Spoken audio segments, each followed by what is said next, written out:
Contacto con Iña La Estanzuela.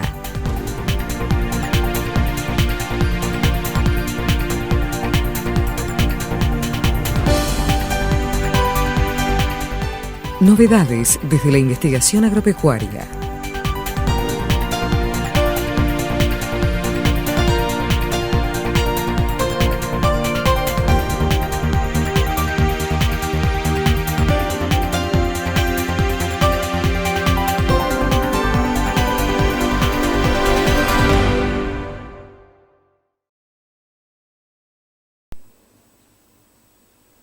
Yo les voy a contar de un set de datos que fue generado por toda esta gente, en mayor o menor medida.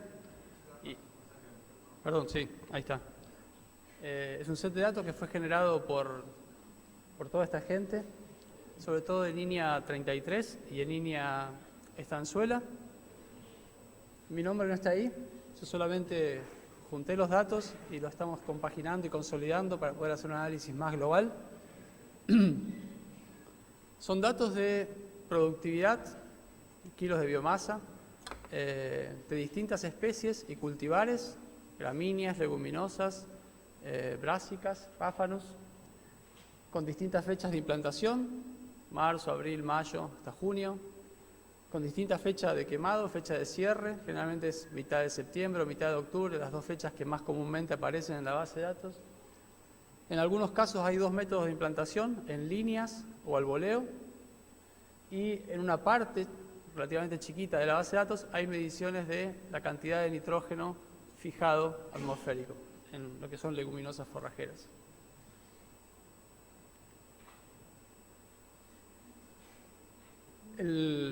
Como hablábamos antes, las distintas especies pueden tener distintos servicios, ¿no? Y uno lo que quiere siempre es la cosa ideal, que aumenta todo, mantiene la producción del grano, la rentabilidad sube, y lo que generalmente tiene es cosas más quebradas. Un cierto especie, un cierto cultivo de servicio puede brindar muchos servicios, en otra parte no brinda tanto, y se generan este tipo. Y lo que yo quería mostrar acá es que esta versión simplificada la podemos ampliar a todas las dimensiones que querramos medir de la provisión de esos servicios, ¿no? Y aparecen, bueno, en lugar de materia orgánica del suelo se empieza a hablar de salud del suelo, que involucra si está compactado, si es resistente a la penetración. Aparecen cosas que, como producto animal o forraje, productos que puede dar ese cultivo de servicio, grano, por supuesto, de allá, emisiones de gases de efecto invernadero, metano de los animales que están pastoreando, óxido nitroso de la soja o del cultivo que se está descomponiendo. Y lo que tenemos es, no sé, en la literatura se le dice rasgos, características que tienen las distintas especies que hacen que esa especie sea más adecuada para cumplir tal o cual servicio. Entonces, esta es solamente una lista y por el tiempo no vamos a ir especie por especie mirándolo, pero por ejemplo, disponibilidad de nitrógeno en el sistema, lo que vamos a querer es tener especies que fijen nitrógeno atmosférico. Control de erosión, supresión de maleza, especies con rápida cobertura, rápido sombreo. Secuestro de carbono, alta relación carbono-nitrógeno. Y si va a la fracción más estable, quizás baja relación carbono. Es para darle una idea de cómo, mirando esto en las especies, podemos tener una idea de a qué servicio van a contribuir.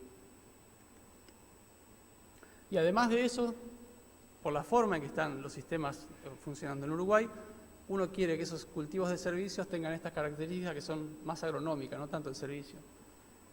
Que se implanten consistentemente, sobre todo cuando uno los hace al voleo, sobre cultivo en pie, para ganar tiempo en la fecha de implantación. Que crezcan bien a fin de otoño e invierno. Que haya semilla disponible de calidad y que el costo no sea demasiado alto.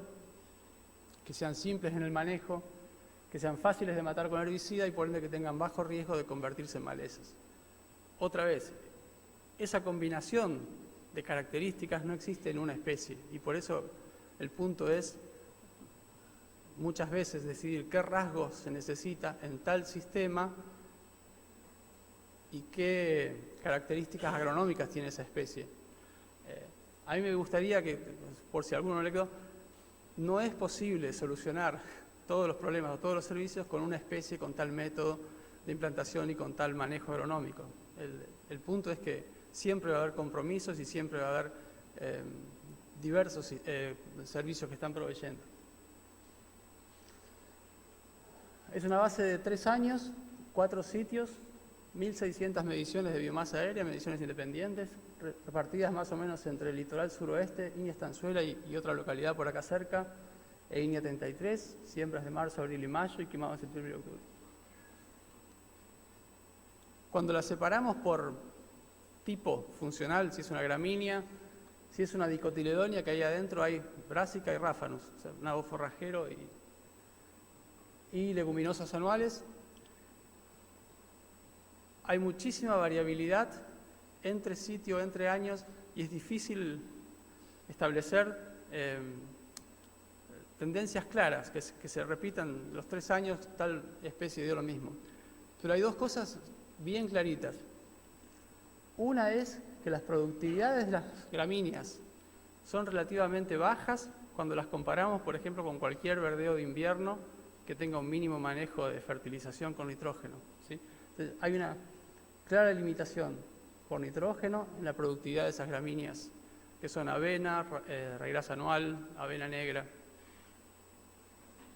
Y la otra es que no sabemos, o yo por lo menos no entendí todavía, por qué la performance de las leguminosas anuales es tan buena en Estanzuela o en el litoral y no tan buena en el este. Pero es muy consistente, hay muchas especies, muchos cultivares. La única que más o menos se despega como leguminosa de Puente Verde en 33 es lupino. Lupino con quemado tardíamente puede llegar a productividades de 5 toneladas. Y bien, es una cosa que está ahí, pero que no sabemos bien por qué ocurre.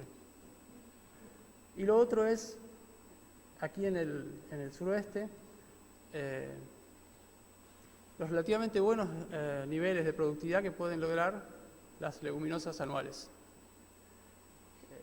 Resupinatum, trébol vesiculosum, alejandrino, trébol rojo, trébol subterráneo.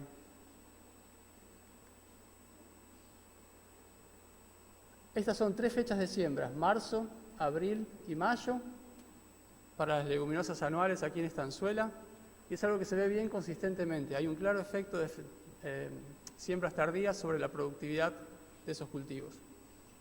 Cada vez que salimos de abril y entramos a mayo, baja la productividad. A veces más, donde hay más productividad, y a veces menos, pero es bastante consistente. En el este es menos claro el efecto. La tendencia está siempre, pero es menos claro, hay menos diferencias, más parecido a algo así. Y hay un grupo de especies, Vesiculosum, Resupinatum, trébol rojo, Michelianum, Alejandrinum, que más o menos están al tope de la lista de productividades, y otro grupo que está como un pequeño escalón más abajo. Y este es el efecto de la fecha en que se cierra la cobertura, la fecha que se quema, si es mitad de septiembre o mitad de octubre. Ese mes extra de primavera siempre tiene un efecto positivo, y es algo que no sorprende a nadie que haya hecho algo de estas leguminosas forrajeras. Parece que están dormidas hasta mitad de agosto y de repente ahí en 2 meses ponen un montón de kilos de materia seca.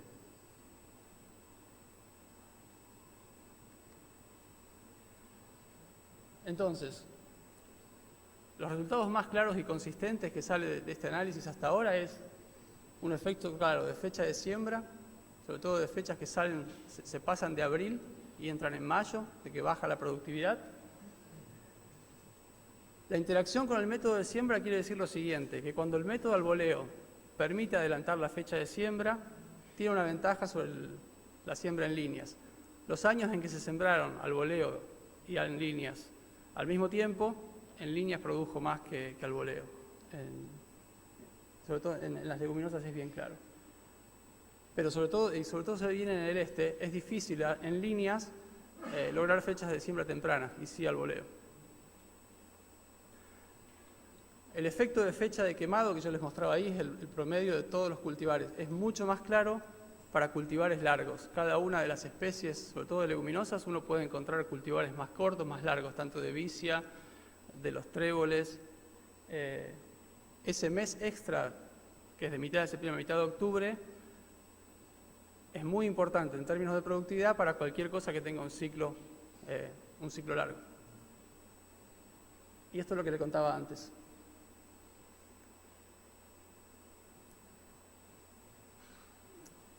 En 137 de esos 1.600 puntos tenemos el dato de cuántos kilos de nitrógeno fijó ese cultivo de leguminosas, ¿no? Y esta es cada una de las barritas un caso. Entonces tenemos casos desde 5 kilos de N fijado por hectárea y por año hasta 168, creo que es el punto más alto. Y esta es cuántos kilos de nitrógeno fijado por tonelada de materia seca, que es un parámetro que generalmente miramos bastante y que por ahí usamos entre 25 y 30 como la referencia de la literatura para cosas como trébol blanco. Entonces, fíjense la enorme dispersión que hay de valores, tanto de entrada de nitrógeno como la eficiencia que tiene por tonelada de materia seca producida. Bien, y lo que estamos tratando de entender es qué hay atrás de esa variabilidad. Entonces, lo primero que vimos es que cuando nosotros tenemos cuántos kilos de materia seca produjo esa leguminosa y lo graficamos versus los kilos de nitrógeno que fijó, ustedes van a ver cosas gris y cosas blancas. Los blancos son todos cultivos que la cantidad de nitrógeno que tenía para esa cantidad de biomasa indica que tenía deficiencia de nitrógeno.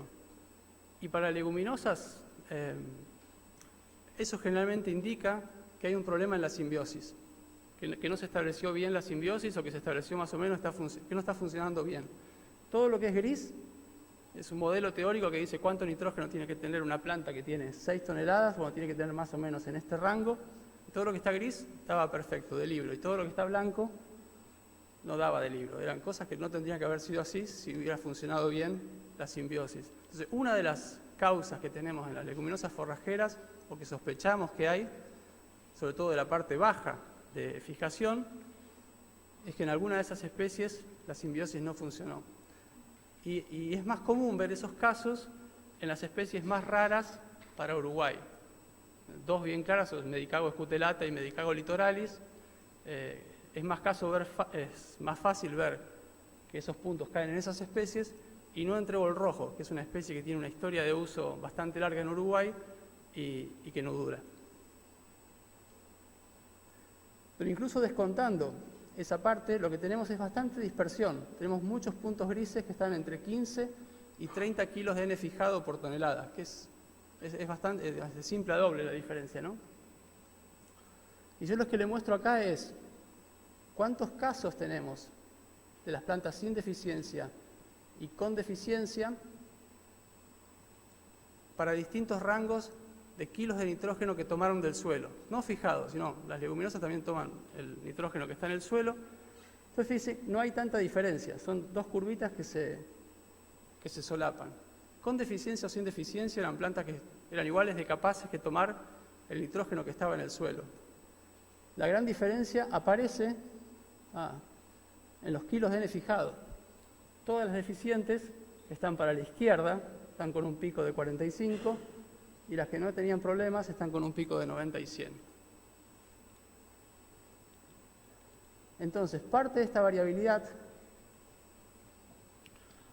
es que para leguminosas anuales en monocultivo, la cantidad de nitrógeno que vaya a fijar depende no solamente de si está bien la simbiosis o no, sino de cuánto nitrógeno hay disponible en el suelo.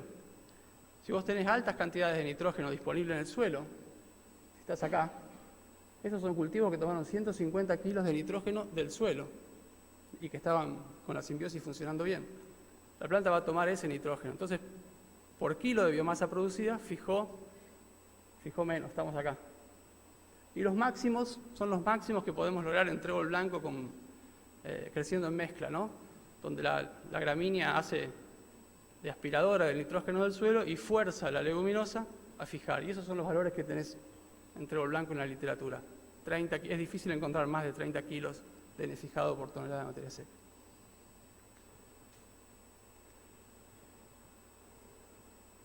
Entonces, para la fijación biológica hay dos cosas que me parece que nos empiezan a quedar claras. Una es muy importante que la simbiosis esté funcionando y no dar por descontado que eso va a estar así. Entonces, el procedimiento de inoculación, de que la cepa esté bien, es importante. Y lo segundo es que vamos a tener menores entradas, por más que sembremos una leguminosa, si el suelo tiene mucho nitrógeno disponible, por cualquier razón. Lo cual es un trade-off otra vez. Uno tiene menos nitrógeno fijado, pero la leguminosa está actuando como un cultivo de captura de nitrógeno que está para que no se lave. Igual que lo que haría una gramínea. La leguminosa está cumpliendo el mismo rol.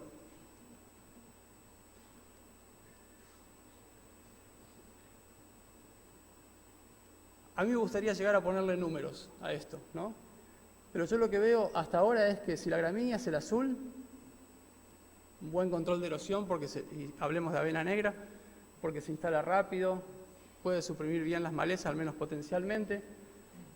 El gran efecto de las leguminosas puede estar aquí. En conservación de nutrientes, esa captura de nitrógeno que anda dando vuelta, no hay evidencias para decir que uno es mejor que otro. Y en salud del suelo y rentabilidad, lo inventé. No tenemos puntos para poner ahí de qué es lo que esperamos de estas dos, ¿no? El gran trade-off está aquí y Alejandro les va a contar un poco más de esta partecita, de por qué las leguminosas a veces pueden tener problemas o ser menos efectivas suprimiendo malezas que las gramíneas.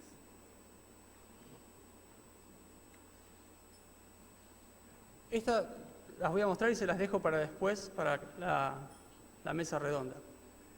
Con datos de INASE, INASE todos los años publica cuántas semillas se comercializa en Uruguay, tanto que se vende o que se llama de reserva, que los productores tienen de reserva, ¿no?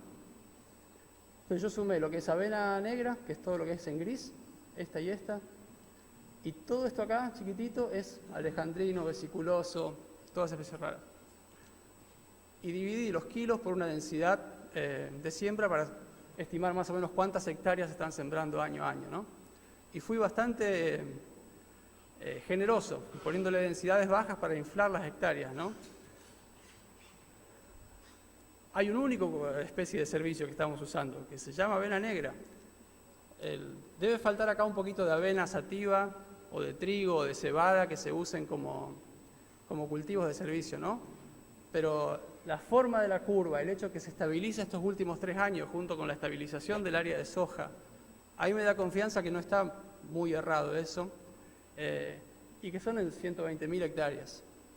Y que todo el resto de los cultivos de servicio, con todos los distintos rasgos y todas las otras virtudes y defectos, son 10.000 hectáreas como mucho, con mucha heterogeneidad adentro, ¿no?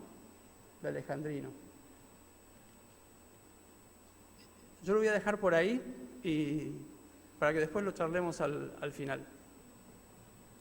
Si hay preguntas, las podemos... Sí, dale.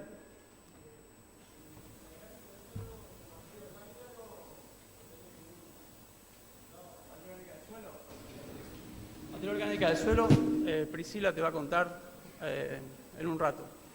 Tanto del aporte de raíces de esas leguminosas y gramíneas, como de cuánta materia orgánica y de qué tipo forman en el suelo. Fernando.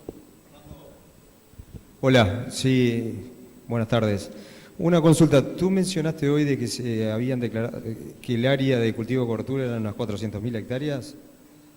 ¿400.000 hectáreas? ¿O tomé mal yo el dato? No, es la barrita verde de lo que presentaba Silvana, tal cual, por eso le pregunté. Y ahora tú, acá eso suma más o menos unas 125. A mí me da 125. Va, ¿Y el resto? ¿El resto qué se supone que...? No sé. No sé.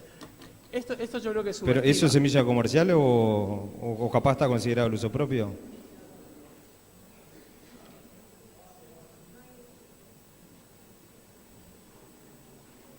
No sé. Parece un desfasaje bastante grande y por eso le pregunté. Y puede haber, no sé, área de... los datos de INASE, la bolsa blanca no está en INASE.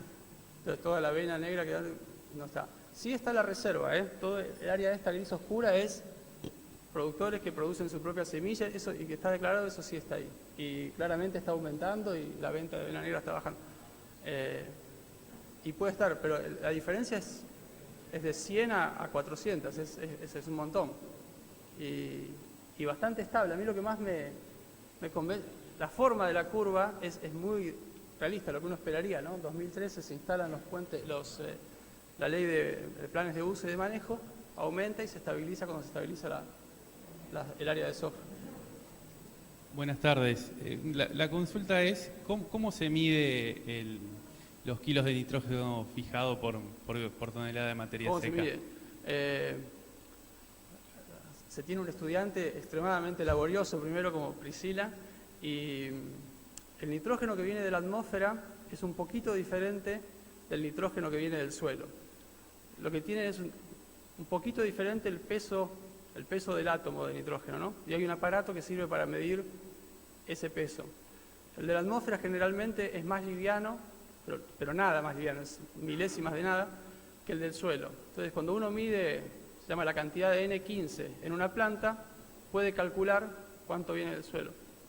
Y Priscila lo midió en la planta aérea y en las raíces, así que es los kilos de N fijados enteros.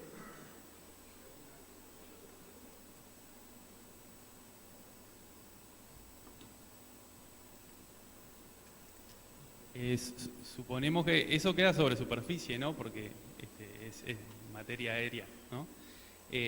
La utilización de ese nitrógeno, ¿hay algún parámetro, hay alguna medición? ¿Se sabe cuál es el aprovechamiento de ese nitrógeno? Ok, si no hay pastoreo, ese nitrógeno pasa a formar parte de la materia orgánica y cicla como nitrógeno en hojas muertas, en nódulos muertos, en raíces muertas. La velocidad de ese ciclado va a ser más rápido para hojas que se descomponen que para raíces. Los años justos es nitrógeno que se va a ir liberando, no sé, 3, 4 años, ponele para Uruguay, para la parte más lábil. Si tenés un animal pastoreando, la circulación de nitrógeno es en gran medida a través de la orina del animal y es mucho más rápida. Sale de la planta, está un día dentro del animal y sale como un charco de orina. Entonces es bien distinta y espacialmente muy distinta, pero son las dos formas.